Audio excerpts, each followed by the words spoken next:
Okay, everyone. Well, it is 1 o'clock. I just gave a very quick little intro about us converting everyone from attendees to panelists, but I'll go ahead and give my 30-second spiel again, just in case you missed it.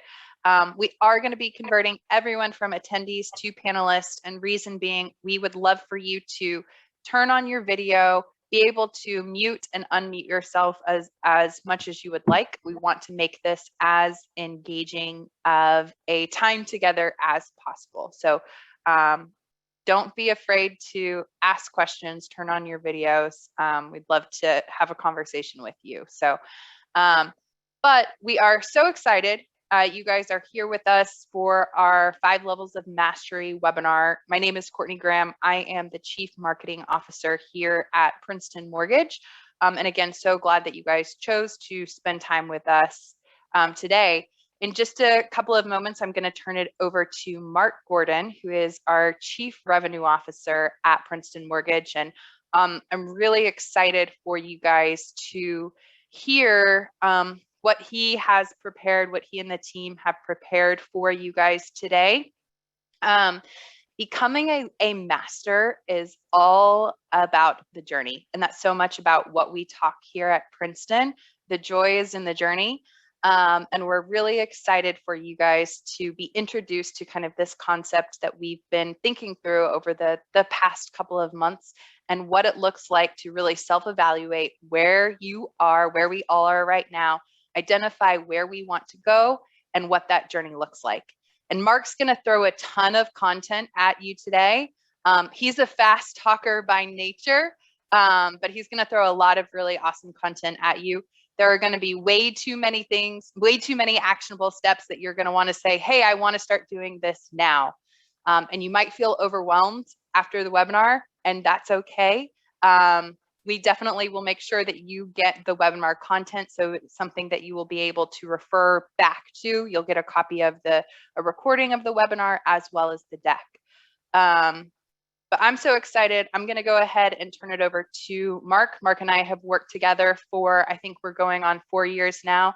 And I think one thing that makes me really excited for you guys to hear from Mark is I think that Mark is one person that I can really point to that has lived this journey and really taken the initiative to transform his life and move up in terms of his personal levels of mastery. So I'll hand it over to you, Mark. Awesome. Thank you, Courtney. I really do appreciate it. And we'll kind of hop right in. Again, as Courtney said, it's a lot of content. If you have questions, hop in, throw them in the chat. We'll try to address those things as we go. I'm going to try to keep my stories down to a reasonable level because I want to be able to get through the stuff, and then we'll hopefully have some time for some questions and answers at the end. Hold on. There we go. All right, 5 levels of mastery. Cool. So here's what we're going to cover today. First of all, what are the 5 levels of mastery, and why do we have 5 levels? Why do we break it up this way? It's really so people can self-evaluate where they are, where they've been, and really where they want to get to realistically, and kind of break it down that way. We're going to go over some things to help you identify what level you're at right now. We're going to help you figure out kind of if you're ready to take the journey to become the person who can get you to a higher level, and realize it's not about doing 1 or 2 things differently or convincing yourself to do them, but it's really about becoming the person who's capable of doing those things on a regular basis. And we'll talk about the difference and the nuance there. And then we're going to kind of go into our framework of objectives, key results, scorecard, and calendar that are the 4 pieces to really help you start implementing the change that will take you through the journey. And so I'm excited about going through that stuff with you guys. There's a delay here on my page turning. All right. Hold on. Come on. All right, so here are our 5 levels.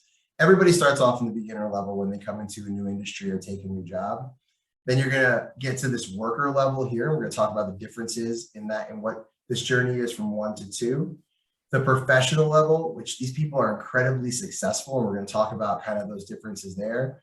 And then we're getting to rarefied air from there, which is the leader, and talk about team development. And then the rainmaker, which is somebody who's really bringing in business in a different way and is living their lives in a completely different way as a result.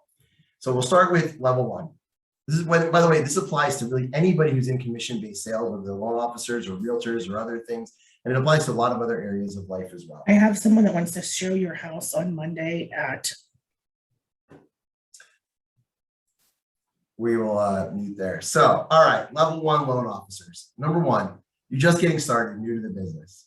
And most of the time, they're taking a risk. They're not making enough money to survive in this first stage. And you know when you're here, right? Because it feels desperate. It feels like you're doing desperate things. They don't know where their next loan is coming from, and they're not really sure if the plan they have right now is going to work, or really, they may not have a plan at all. They may be kind of going in that haphazard way. And we all started there, right? Even if you had a great mentor or kind of a different role, we all start in that place right there on those level 1 loan officers. And here's some of the stories at the bottom are kind of what I hear when I'm coaching level 1 loan officers. I need more loans if I'm going to continue to be a full-time loan officer. I know I should be working more, but I don't know what to work on. And the stuff I am doing doesn't seem to be working as well as I would have hoped. Most of my leads come from my close friends or family members, and it's not enough, but it's a start. And so you know when you're in that entry-level phase, right? The question is, how do you know when you're out of that entry-level phase and when you're in this level 2 stage? So level 2 is where most loan officers are, and most of them never leave it. That's weird when you're doing a 5 levels thing, but most loan officers across the country, more than half, are in this level 2 stage and will always be here unless they make changes. So let's see if this sounds like you. You're riding the pipeline roller coaster. You have business, but when you get it, it almost feels accidental. You never know where it's coming from. I don't have a disciplined plan or process yet. I am making enough to live on. In fact, I could be making good money. Some level 2 loan officers are well into 6 figures in income, right? But it feels accidental. So you can convince yourself you're doing great, but you're still living life in a certain way. It doesn't mean you're failing, right? They're making enough to live on. They know how to do the job of loan originator, but they don't yet run a true process, right? It doesn't feel like a predictable, scalable system. So here's some things I hear. I have some loans, but I know I should be doing more, and find that generally I'm not hitting my goals for production or for income. I'm busy, but not consistently productive. Overall, I am working about as much as I think I should be, but the hours are sporadic and I find myself doing work at odd and inconvenient times to appease my borrowers and referral partners. In other words, I'm working at the whim of other people and not working on my business with a real plan. Some weeks I'm so busy I don't get to do any prospecting, and other weeks it seems like I have nothing but time. This is the seesaw, and we see it all the time with loan officers, right? So I sell a bunch of loans, I get my pipeline, I babysit my pipeline in a paranoid way, I get those loans closed, oh no, my pipeline's empty, go back and do some more prospecting, get it going, and I'm on that pipeline roller coaster. And again, this is normal, right? These people are a lot of times they're working hard, they're succeeding in some way, they're getting traction, but there's always this chaos in the business. And really, even when they go to level 3, which we'll talk about in a minute, the chaos doesn't go away. They just get slightly better at managing it, or they have a couple of really amazing special skills that help them jump to that level 2 to level 3, right? You all know that kind of salesperson where it seems to come naturally and they work hard. You guys also know people who work really hard and it doesn't come naturally. Sometimes that can be differences between level 2 and level 3. But again, congratulations. You're making a living, you have a career if you're in level 2. And so there's nothing to feel bad about when you're in that stage, but you do want to identify, if you're here, what are the things you're going to need to change to get from level 2 to level 3? So here's what level 3 looks like. I close a lot of loans. I make good or a great amount of money. I know people in level 3 who made 7 figures last year. This is not an indictment of how much money you make. This is about the way you're living your life in your machine. Okay. I also know some level 3 loan officers that made $100,000 last year, but these people are successful. You're well into the better half of loan officers.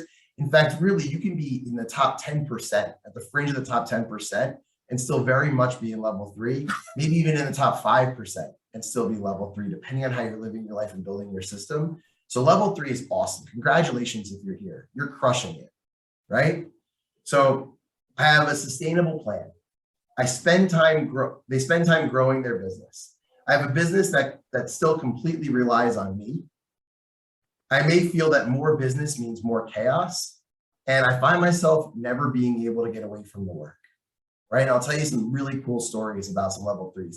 By the way, this is my favorite group to work with, right? They've shown incredible discipline. They've made it in a bunch of different ways, but they're still not always happy. In fact, most of the time they're not. It if they're living in this level 3 chaos. Because people who are in this level 3 zone get here because they're achievers and they push themselves and they drive to get to a certain spot, right? And they literally go until they're about to burn themselves out. So let's see what that looks like, right? I'm producing a lot and often hit my goals, but my business feels chaotic and I feel like my deals won't close if I'm not on top of it. I may or may not have an assistant, but it feels like I need more help either way. I'm killing myself and working around the clock and it never seems like enough. My family and friends get mad at me because I'm often being pulled away at inconvenient times. I feel like I'm successful, but I don't know if the way I am working is sustainable. I thought I'd be happier considering the amount of money I'm making. Most of my business comes from a handful of realtors and I routinely get referrals from friends and family. This keeps me really busy, so I don't get to prospect to new partners as often as I would like. These are people, I talk to loan officers in this group all the time who are doing so well. And I can't tell you on my recruiting calls over the last year, how many of them have started crying, literally crying on the recruiting calls. Grown men, grown women, making more money than they've ever made before in their lives last year in the greatest market in the history of time to be a loan officer, breaking down on the call. Mark, I just got back from my vacation. My kids and my husband are so mad at me. I spent the entire day in the hotel room, fielding phone calls and fixing problems. I can't trust anyone around me to get this stuff done. And then they'll start to get really kind of bitter about it too. Everyone I hire is an idiot. They just can't figure it out. No one can do it as good as me, right? And they're frantic, right? And by the way, they're like, man, all I ever wanted was to make this money. I'm making it. I have financial freedom. I can do whatever I want. And I feel like I'm in a prison. I'm actually thinking, they tell me I'm actually thinking about quitting the business altogether. 20 years in, I had a woman tell me in Minnesota, $50 million producer, $60 million producer, crushing it. She's like, I think I got to get out.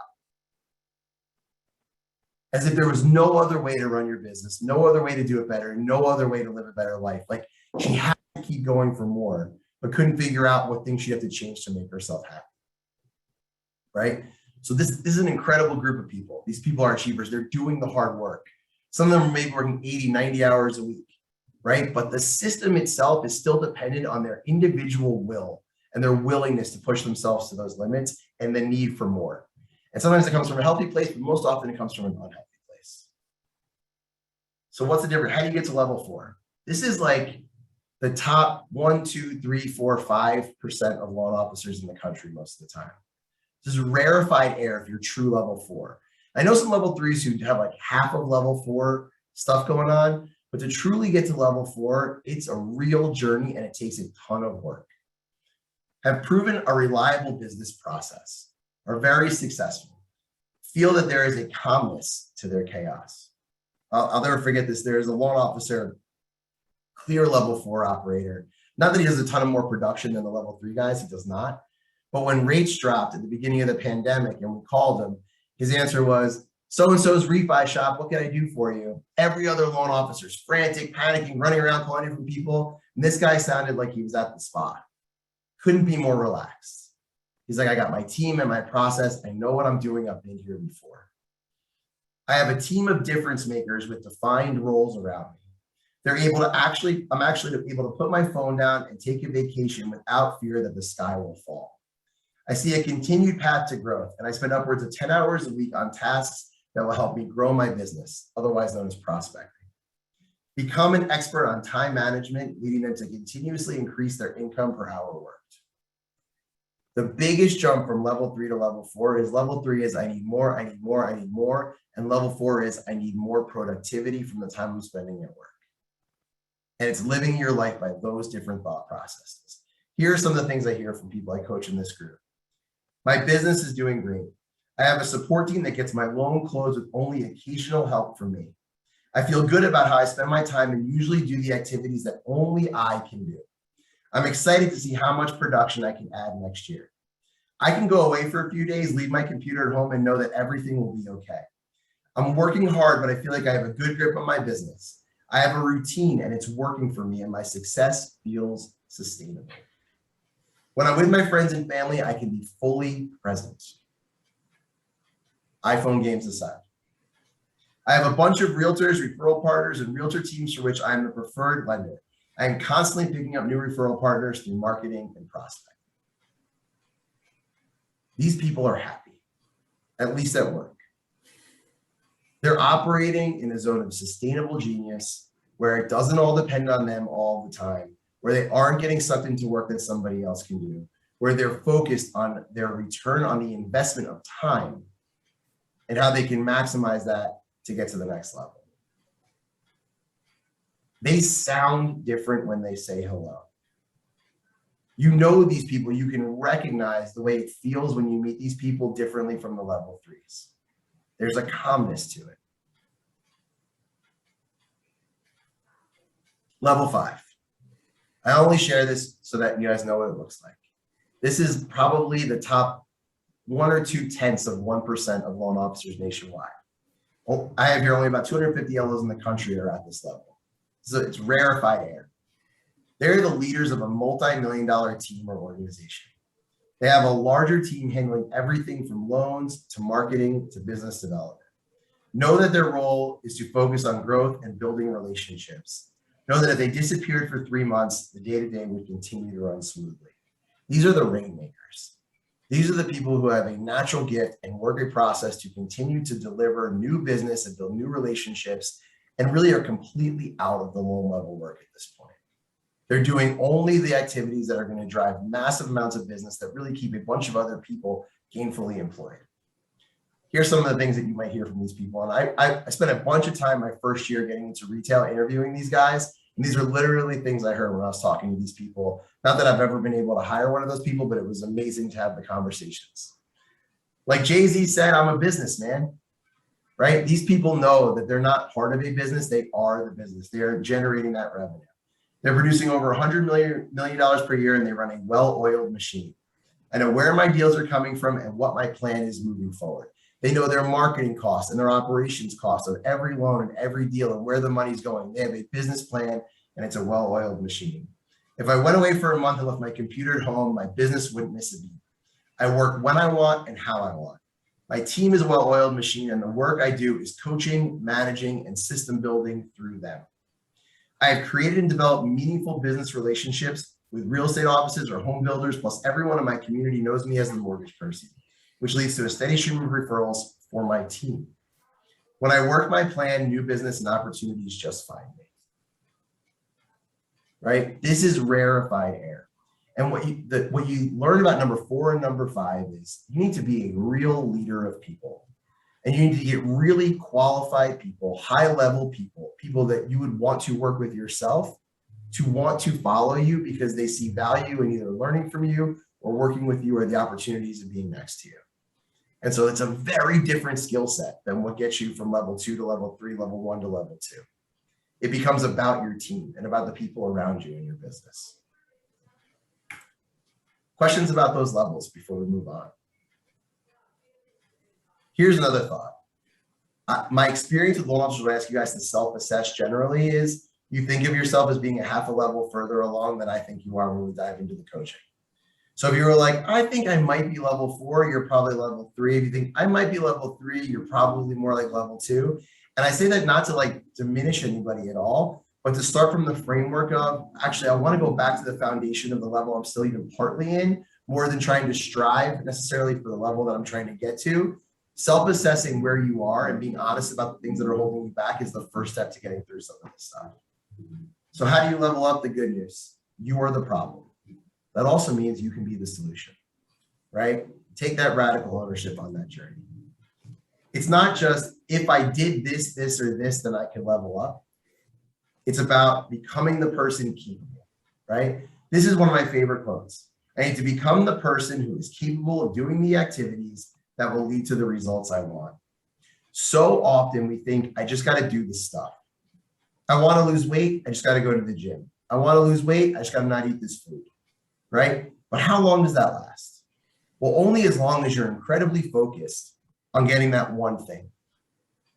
But if the noise comes in and it doesn't become the most important thing to you in the world, and you haven't become the person capable of behaving that way, you revert back. We've all had this experience in some area of life. I'm going to read a book a week. Usually we fail. Usually when we set goals like that, we fail. because we think it's a matter of will. I'm just going to try harder.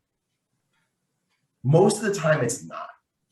Will only get you so far. Will works if you're focused on one thing. Fortunately, most of us lead multidimensional lives.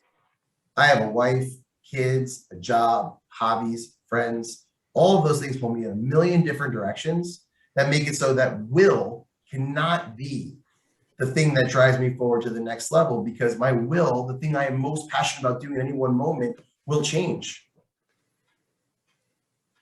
So I have to change who I am and how I operate and develop good habits around those things to make those changes. So this jump from level 2 to level 4 is a huge jump. And I want to take a minute to talk about that for a minute, because I think most of you guys are probably in level 2 or probably will get to level 2. Most of the time, getting level 2 is just a matter of want to and willing, right? Level 2 to level 4 is becoming a whole different version of yourself. So it's not about the amount of money you make, it's about who you are and how you view your work and live your life. In general, I find that if somebody is a solid level 2, level 3, level 4, and they show up at Princeton, dive into our coaching program and adopt all of this stuff, and you do it really fast, you can level up in 6 months. I haven't seen anyone yet jump 2 levels in anything that took less than 2 years.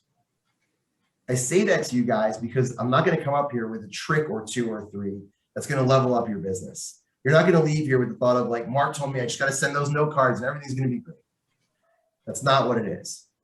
It's actually about getting you to think of this stuff as a journey and knowing that you're in it for the long haul. And it's about developing skills over time that are going to lead to differentiated results. There are no shortcuts on the journey.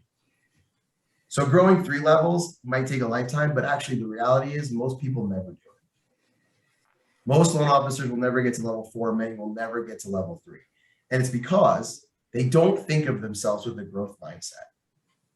They think of themselves as, this is who I am, and I need to will through it as much as I can, but this is who I am, and I can't change.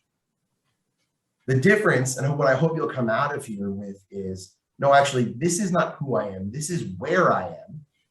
That's okay. And actually, there is a defined path to go down for me that I can change over 6 months or 2 years on the journey that will lead to differentiated results. And the good news for all of us is that life is long and we get a lot of cracks at this journey. And so we want to enjoy the journey along the way. So again, I need to become the person who is capable of doing the activities that will lead to the results I want. Most of us know what we should be doing. And if I was going to sit here and do a webinar on, you should do this stuff, you'd be like, oh, that was nice. And then we wouldn't do it. It's about, how do I develop the habits around actually getting that stuff done? All right. So how do we do it? It comes down to these 3 things: mindset, skill set, habits. And they're in that order. By the way, this is not from the School of Mark Gordon or even the School of Princeton Mortgage. This is stolen directly from Larry Kendall and Ninja Selling. And I think it's one of the best selling systems I've ever read about. Mindset, skill sets, and habits, right? Mindset, first thing is become conscious of the things that we're already doing every day. You already are operating in a world of habits, good ones and bad ones. Most of them you don't even think about as habits because they're so ingrained in you and have been since you're a child that they're not something you even have to think about anymore. We're running on autopilot almost all of the time. We have to as human beings. We run very complex lives. We have to remember to eat, to sleep, to brush our teeth, to get dressed, to take care of our loved ones, to pay our bills, to get the car washed and the dry cleaning done and do the laundry and clean the house and shopping and blah, blah, blah, just on and on and on. And we can only make so many decisions. We only have the energy to make so many decisions. So around all of those things, we have habits, and they get created for us without any effort from us. We have this amazing ability in our brains to create habits without thinking about them at all. The problem is that often we create bad habits when we don't think about them, we're not intentional about it. And so all of this comes down to systematic positive habit creation and systematic destruction of the negative habits that are causing negative behavior. There are many people on this call that I'm sure get home from work every day, they either pop the bottle of wine or they crack open that beer and they don't think about it. Suddenly they're sitting on the couch on the channel that they usually watch with the beer open and they're ready to go. And some of you guys may have been deliberate. That may be a good habit for you. You like it's a positive choice. For many of you, it's probably not the best habit. You wish it was a little bit different. Maybe you go over to the fridge or into the cupboard and you grab something else and you eat the same things, whatever. And you know, if you had all of your mental energy in that moment, you would make a different food choice or a different beer choice or not drink it or whatever else it is. But you don't have the energy to make all those choices, so you have habits. And so we got to get in the mindset of saying, this is where I'm at. I need to run my brain differently and build new habits and skills over time. That's why you can't jump 2 levels in less than 2 years, because there are probably 50 habits that are the difference between level 2 and level 4. And you can't change them all at once. You can only change them one at a time. Skill set. Once you have the right mindset, you need to keep improving your skill sets to become an expert at what you're doing. And most of us are really willing to do the skill set work if we can do the mindset work first. Very rarely do I find somebody who's growth mindset, going to do the stuff, developing new habits, and they're like, now that I've got it, I don't want to learn how to do it the right way. Right? The skill set part is easy. We're drawn to that. In fact, the story we tell ourselves most of the time is if I just get the skill sets right, I'll get different results. But the reality is you can go to 100 sales seminars and never get any different results if you're not changing your habits, because you won't do the stuff. It's not a skill set thing. So it all comes down to these habits. Oops, sorry. Develop positive habits around the things that you no longer want and need to stay conscious about. How can we make it on autopilot that we get up every day and meditate? That we write down our gratitudes, that we send out our 2 note cards, that we make our phone calls to our prospects, that we don't open our email and start doing the urgent stuff as soon as we get up in the morning, that we don't check our phones right before we go to sleep at night, right? That we do the thing. And by the way, the most important habits you want to focus on are developing good habits around the things that you currently get anxiety or angst about. Right? Because what do? We have avoidance behavior. If you're going to give me a choice, I choose not to eat the healthy thing. I choose to eat the thing that's going to make me feel better right now. And I choose not to make the prospecting call and not do things that I like doing this other thing better. So we got to create those habits. Here's the machine for doing it. This is the machine for new habit creation. And this is the backbone of all the stuff that we talk about here at Princeton Mortgage. Number 1 is your objective, your key results, your weekly scorecard, and then how you do that stuff in your calendar. I don't know of any other way. So let's walk through it. Objectives. What do you want your life to look like in 5 years professionally? Is it an amount of money you want to make, a promotion you want to get, an award you want to win? Is it a house that you want, a lifestyle that you want, a calmness? Do you have a vision of yourself mowing your big green lawn on a ride-on tractor? Do you have a vision of yourself living in a fancy apartment with a floating staircase and brick walls? What is your vision of success? And Dree, you can show Olivia that she was in the presentation, send her that picture. All right. What is your vision of the success as your objectives? I talk to so many loan officers that are on accident because they won't even let themselves dream big enough to think about what they actually want. If your objective is not inspiring to you, you will not get anywhere near level 3, level 4, level 5. Let me say it again. If you don't spend the time on your objective, you will not get to level 3, level 4, level 5.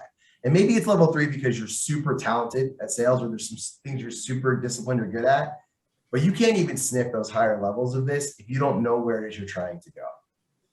Because this is where intrinsic motivation comes from.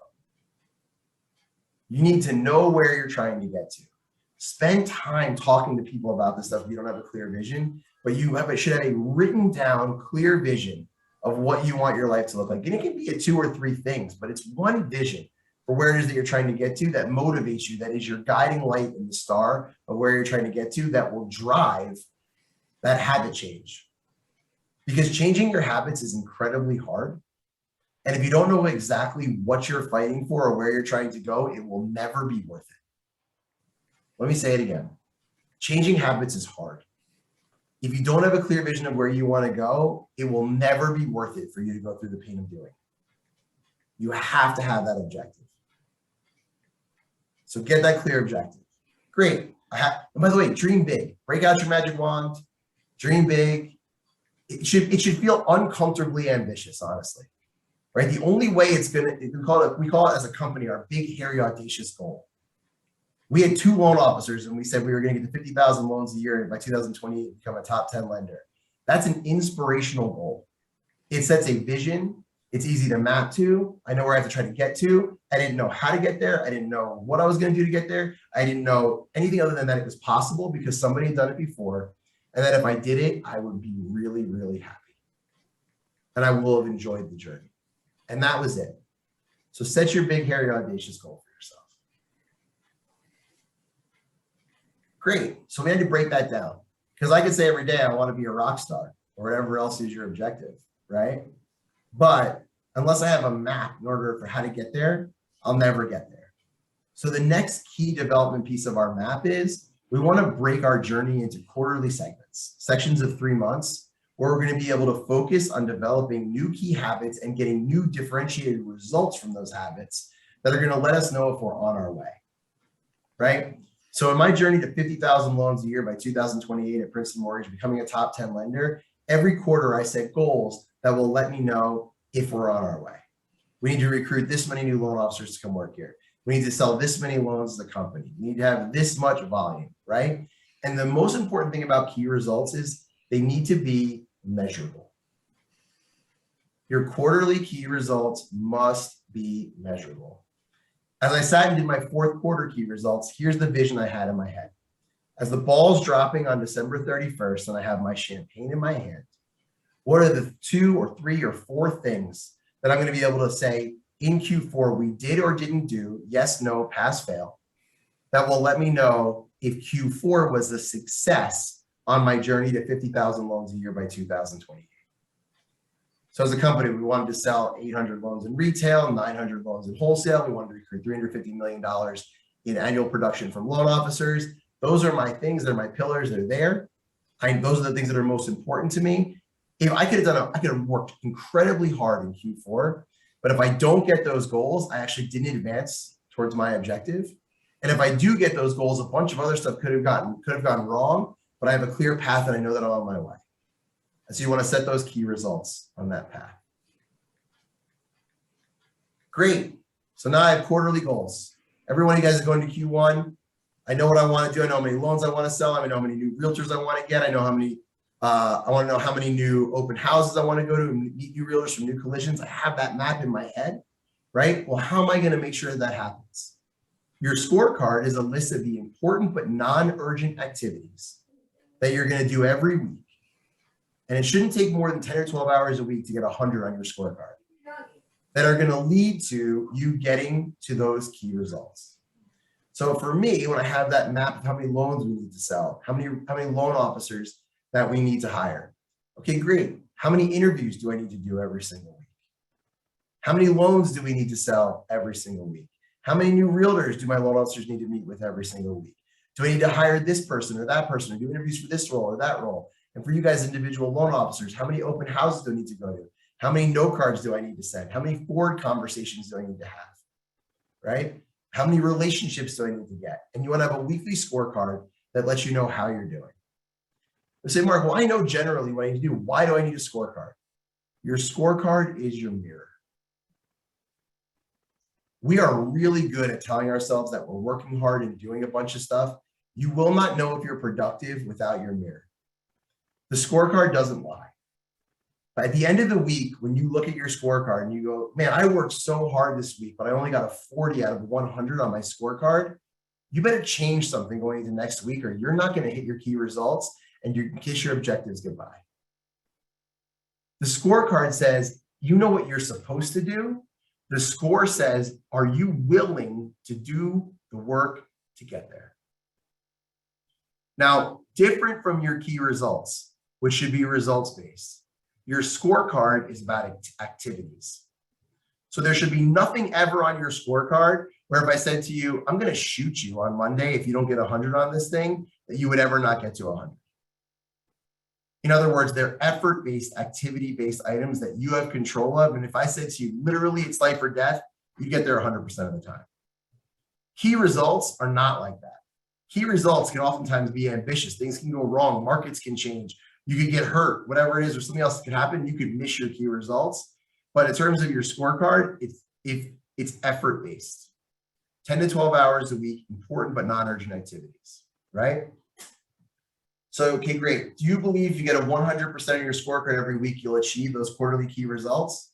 Now you have the right scorecard.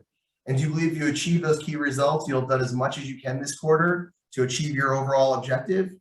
Now you have the right key results. Great. So my scorecard now is a wish list of the stuff I think I need to get done to get my wish list of the key results I need to get done in order to get to my objective, to get to my overall magic wand, big, hairy, audacious goal. Makes sense so far, right? Everybody with me so far? Cool. Well, now I'm done, right? Probably not. Because yes, it is incredibly hard work and necessary to map out your big goal. And it is incredibly hard work and necessary to figure out what you're going to focus on each quarter to advance you towards that goal.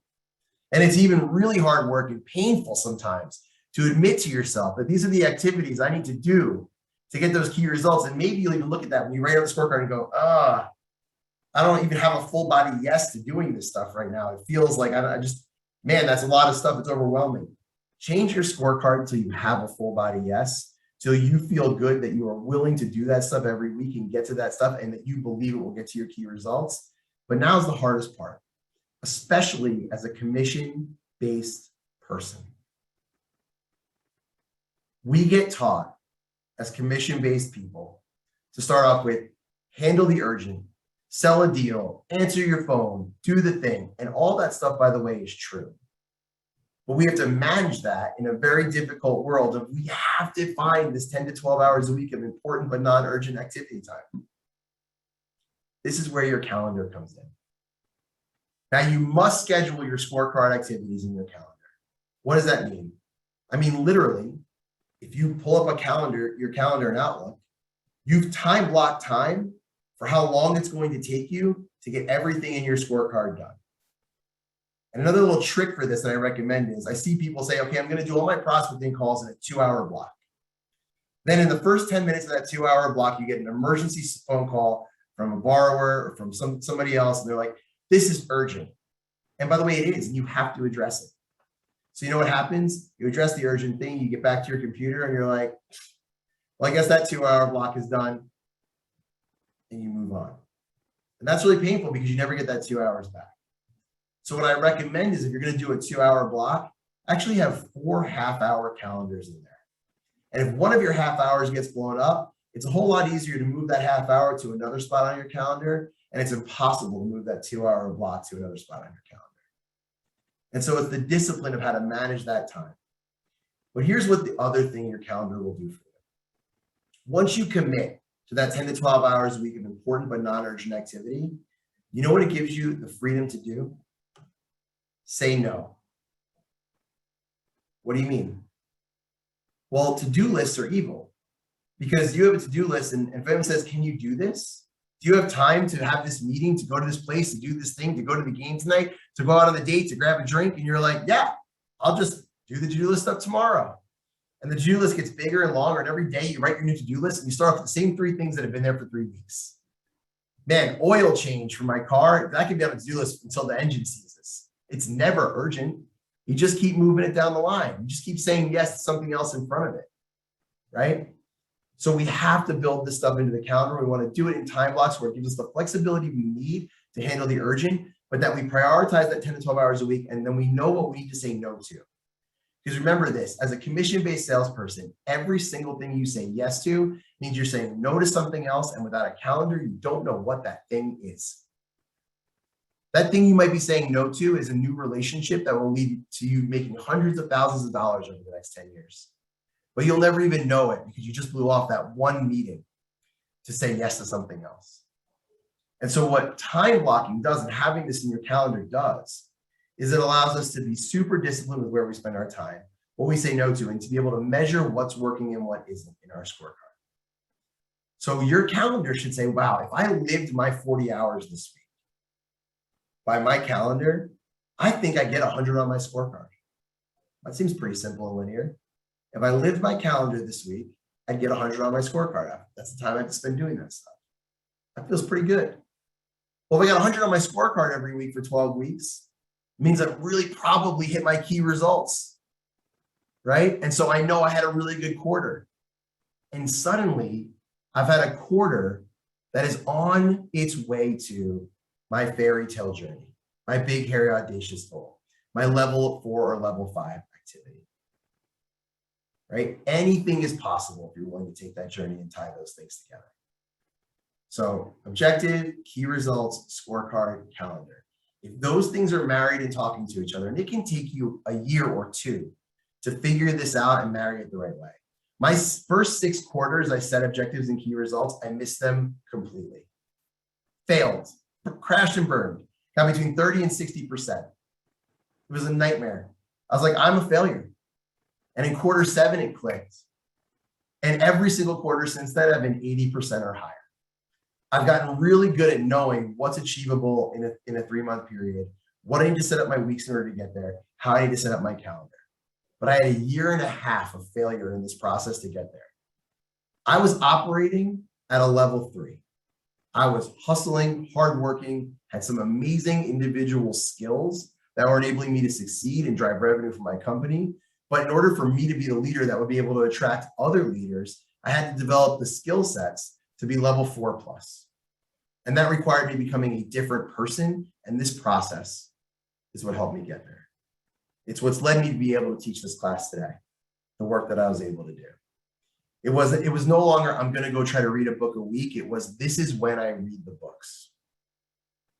And when I say yes to this, I'm saying no to that book. And I'm not willing to say no to that book because it's what I need to get to my objective. And man, am I focused on 50,000 loans a year by 2028.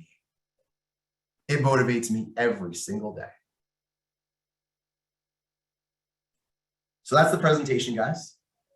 Hope you found it useful. I know there's a lot of stuff there, but I want to open it up to you guys. We have about 18 minutes left. What questions do you guys have about any of those different steps? It can be about the levels themselves, where you're at, self-assessment on that. It can be about how you go ahead and build out your scorecard or your calendars. And we have some tools here that we can send out to anybody. If you guys reach out, we can send you our stuff, right? We do that. I'm happy to send you a copy of our wholesaling system if you'd like to, so you can kind of see how all these things tie together. But this is a journey. So wherever you are today, feel good about where you are. The first step is actually a self-diagnosis of where I am and feeling okay about it. And then getting to a growth mindset of, just because this is not who I am, this is where I am. It's not who I am, it's where I am. Questions?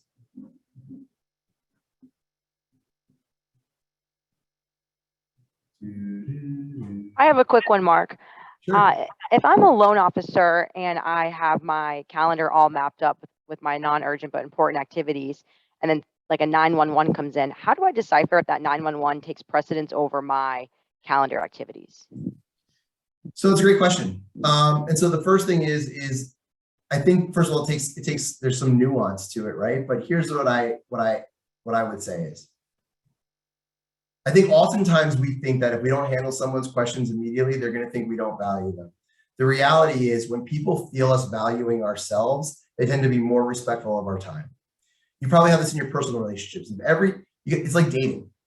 If you're in a relationship with somebody, you're dating somebody, and every time they call, you answer on the first ring, they actually start to value you differently, because now it's a distance or pursuer dance. If you're pursuing that hard, or you're calling them all the time, there's a distance. It's kind of the same thing with this. I find that very often something that people think of as urgent, if I say, hey, listen, I'm actually going to be dealing with all these types of things between 2 and 4 today. Do you mind if I call you back at 2:15? People are like, awesome, totally good. And by the way, it makes me seem busy. It makes me seem successful. They appreciate that I got back to them. They appreciate that I set a time, and now we're time blocked for that specific time. It's in my calendar, and they feel good about addressing that. And by the way, then I can be fully present at 2:15 for them and do a really good job taking care of their issue. If I answer the phone right now and I'm stressed about not doing the thing that's in my calendar, and I'm trying to rush the phone call, and I'm like, hey, I'm going to be there for everybody all the time, you can't grow your business. Everything is depending on you and your availability. You will break at some point, right? So to me, urgent is, hey, my stuff's on the moving truck and my loan's not going to close. Cool, deal with that. That's really important, right? So that you have a bunch of other people who have a real emergency and they're depending on you, that's important, right? I have some questions for you right now, and the answers aren't going to change between now and 2:15. Call back at 2:15, right? The more you value your time, the more other people will value your time. And so this is a really hard thing for people because, again, so many level 3s or level 2s got there because they were the available guy, right? Your loan officer doesn't answer, I will. Call me. I'll answer in the movie theater. I'll piss everybody off. Broadway play, no problem. I got you. Nothing's more important than your phone call. But that will break you, and it actually makes people take advantage of you at a certain point. And so the best loan officers, the level 4s and level 5s that I know, here's what happens when I call them. Thank you for calling. Today is 11:18, and I will be returning phone calls between 2 p.m. and 4 p.m. If this is an emergency, please reach out to your processor at whatever number that's at. But I really thank you for your call, and I'm never too busy for your referrals. But I'll be returning all calls between 2 and 4 p.m. Please leave a detailed message. Leave a message. Hey man, blah, blah, blah. 2 to 4 o'clock, 100% of the time I get a phone call back. That's how the best loan officers operate. And you might say, like, wait, I don't understand. Everyone's just waiting for 2 to 4 o'clock. Yeah. If you want to work with the best, you'll wait between 2 and 4 o'clock. How long would you wait for the right doctor if you needed a bypass surgery and you had heart problems and you knew that that was the best doctor? People have no problem waiting for the best. We make this decision all of the time. Right? We order iPhones or watches weeks in advance and wait for them with anticipation. We are perfectly fine and conditioned to actually value things sometimes by how long we have to wait to get them. And so being urgent and available all the time, I think, becomes its own problem. And so again, if you're level 1 or level 2 and you're scrambling for business, does that mean you should not answer your phone and sit around while you're doing something else? I don't know. I think I'd probably be more likely to answer my phone. But most of us feel pretty busy, in my estimation.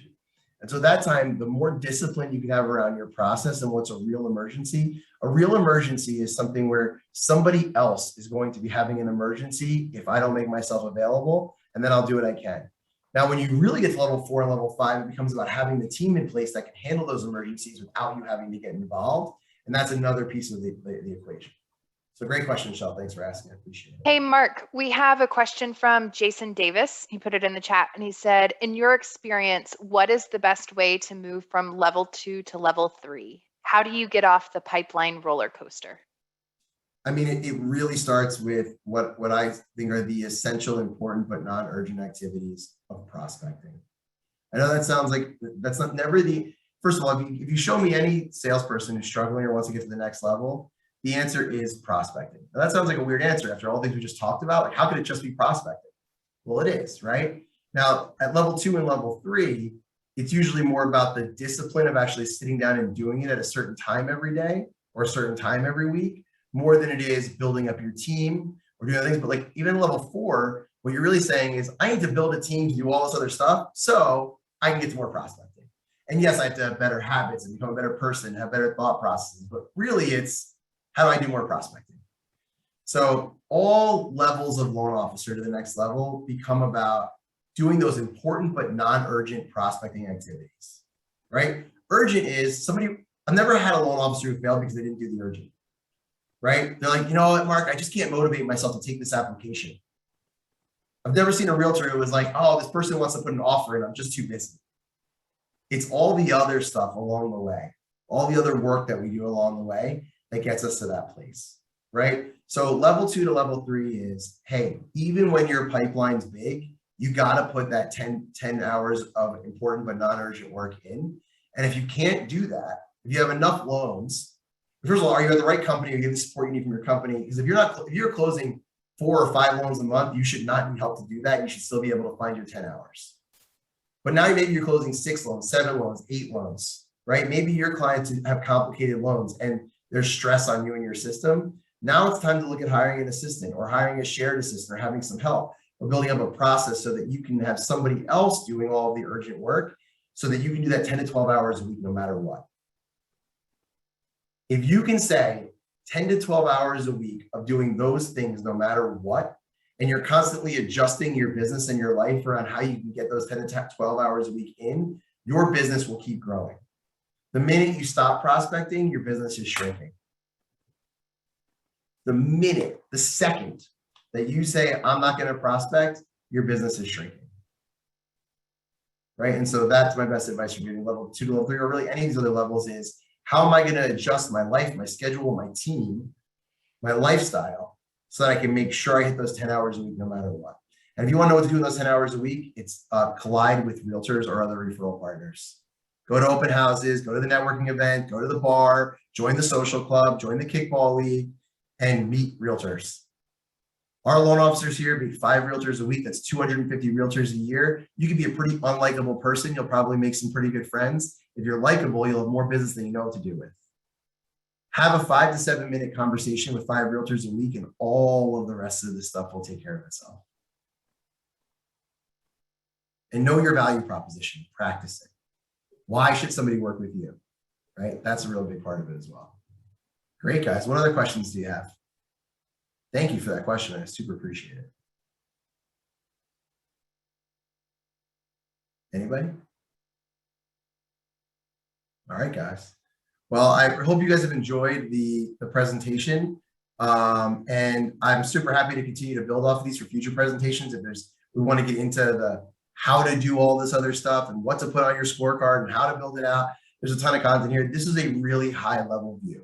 But at the end of this, if you're feeling like, man, I need to make some changes, I know I want to do more, start working with a coach or an accountability person. You can't afford a coach, have an accountability partner, have somebody you meet with every week to go over this stuff and keep pushing yourself forward. If you can't afford a coach, or you work for an organization with coaching, have those weekly meetings and push this stuff forward. I think the best thing you can possibly do to invest in yourself is spend time on this stuff, have mentorship, have coaching, invest in it. You will always find enough time to do the loans if you're finding enough time to do the personal development stuff along the way. So thank you guys for coming. I appreciate it. We hope to see you guys at our next one. Thanks so much. Great. Well, thank you guys. Again, we'll follow up with a recording and a copy of the deck too, so that you guys can review this at your own time. You should expect that in your inbox tomorrow. So thank you guys for joining. We'll also ask for any feedback and if you have any recommendations on additional topics that you'd like to see in the future. So everyone, enjoy the rest of your day. Thank you.